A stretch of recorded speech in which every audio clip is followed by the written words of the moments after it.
Have you ever had a series that you love so much be forgotten by its developer, be pushed aside by bigger and newer titles, and be labeled as the bathroom game for decades?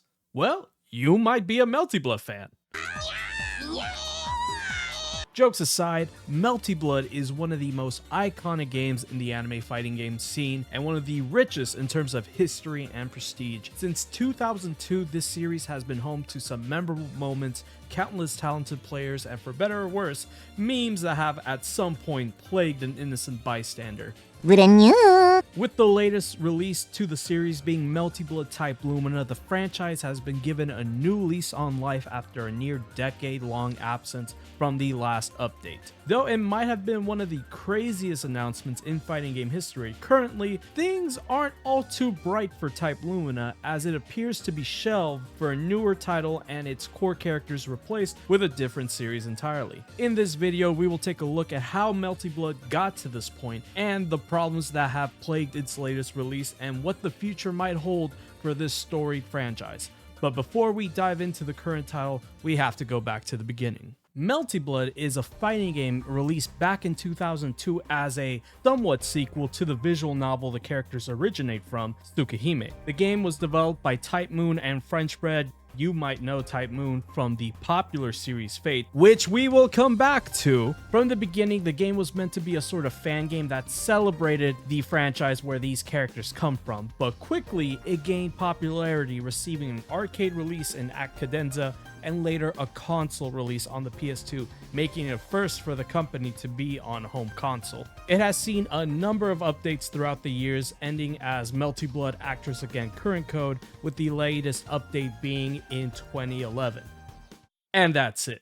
Aside from a Steam port and a guest character slot in the Under Night series for Eltnum, the game had no updates or news for a near decade. The game was strictly being pushed by the community who continued to play it to this very day. This is one of the fighting games that is the definition of a grassroots movement being kept alive by the passion of its own community. However, things changed when Type Moon decided to pull a Randy Orton, and from out of nowhere, we got the reveal of Melty Blood Type Lumina, a full-fledged sequel to the previous game. Everyone lost their collective shits, and yours truly actually started this YouTube channel because of this game. Type Lumina quickly became a hot topic among the community as we were excited to see how our old favorites and new additions will fare in a brand new game. However, things went quickly from excitement to confusion. You see, Melty Blood is tied heavily to its main IP, Tsukihime, which had its own remake announcement back in 2008. You kinda see a pattern with Type Moon and long hiatuses, huh? After a decade, it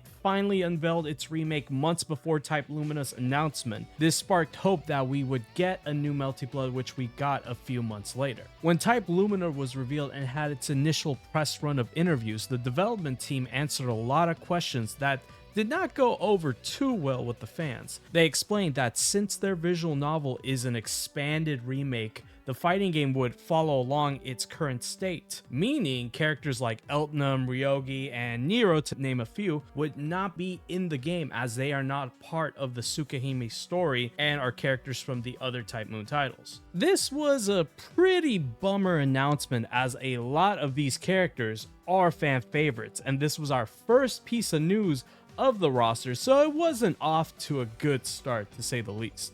Outside of that, the game would also release a few months from its initial reveal with no beta beforehand, which proved to be detrimental as the launch of the game was riddled with connectivity issues and glitches. Combined with a non-traditional season of updates, many players felt mixed in the early days of Type Lumina's release, especially once it came down to the DLC characters. As mentioned, Type Lumina had a unique take on its updates for the game, with the primary example being its DLC. Type Moon ruled out a large number of returning characters from the previous game so it can fit the Tsukihime remake, meaning that the pool of characters that could return were very slim. There were 2 waves of DLC, with the first wave being a mixture of variants for existing characters such as Dead Apostle Noel and Powered CL, who was in the previous games, and a brand new character from the visual novel, Mario. The only returning character was Aoko, who is a fan favorite in the series and provided some hope to what other returns we might see next.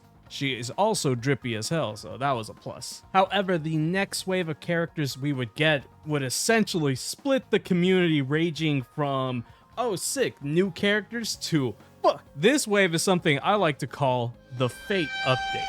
Also, NekoArc is here. This wave had a very mixed reception, as this was all guest characters to the series, as well as the addition of a joke character. Though NekoArc is popular, seemingly becoming a meme icon, joining the likes of LTG and Sajam's profile pic, it was still a tough pill to swallow for a large number of players, knowing that this was it for the DLC, as it ended up being the last wave of characters the game would receive as of now. However, the biggest offender here was almost the deliberate invasion of the Fate cast onto Melty Blood. Now, I decided to make this its own section because I feel that this edition has a deeper meaning than it leads on. Besides NekoArc, the last wave of characters are all from the Fate series, more specifically the Gacha, Fate Grand Order. The characters being Mash, the Count of Monte Cristo, and Ushiwakamaru. I think I said that right. If I did, leave a comment down below. This will make the total number of Fate characters in the roster go up to 4, as they would be joining Saber, as she was the final character to be revealed for the base roster right before the game's launch. Also, as a side note, I apologize for maybe bringing that energy, as I was one of the first to actually predict Saber being added to the game. Might be, but also, let's go, she's a Melty Blood. To this day, their inclusion is a subject of disappointment for a lot of players and confusion, as if we're being honest, there is better representation for Fate.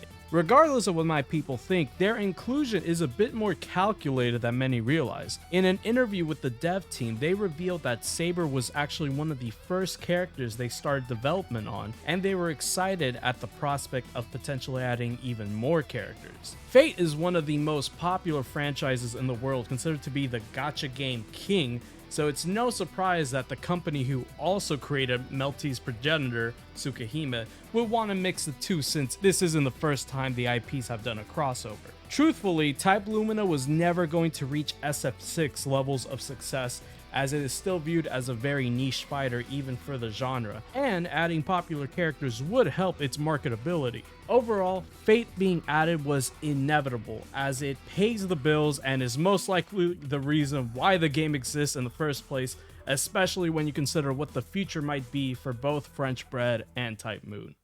French Bread and Type Moon have multiple projects in the works, and their collaboration history will always be there. French Bread has already moved on to their newest project, which is the sequel to the Undernight series, Undernight Inbirth 2 Sai Celeste, and some people already see aspects of Type Lumina in the game. The newest character, Tsurugi, has a very similar moveset to Mash, one of the Fate editions, as they both have a massive shield and share key gameplay aspects. The game also launched with a smaller amount of issues compared to Melty. It was still rough as hell though, which has led to some people thinking that Type Lumina was simply a beta for the current generation of fighting games. Obviously, a dev team's goal is to improve and learn from the mistakes of their previous projects to make better games, so that may be an exaggeration, albeit a somewhat reasonable one.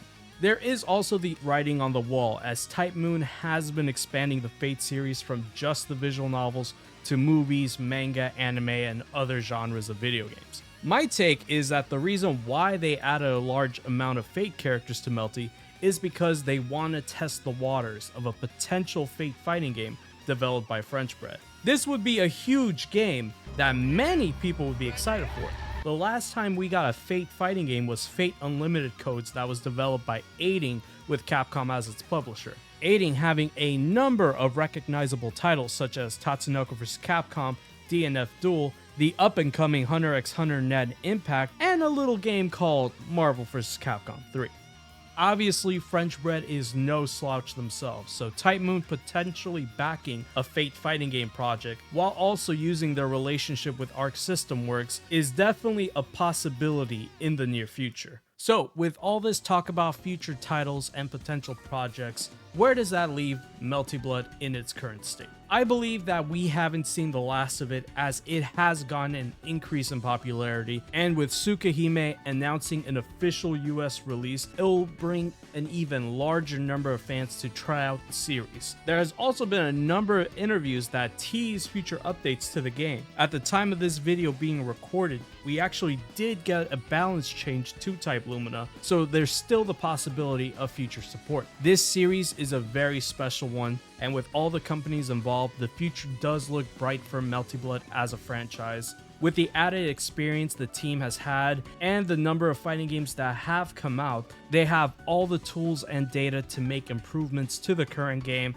as well as producing a brand new one in the future. It's a shame that Type Lumina had a very rocky start, but the series has survived without support for years. I don't see that stopping anytime soon. Let me know how you feel about Melty Blood and what you hope to see for the series as well as for Type Lumina. I would love to hear what everyone has to say regardless of its issues. It's a fun game that I recommend everyone try out, and here's hoping we have some more Melty goodness in the future. Thank you for watching, and I'll see y'all in the next one. Take care.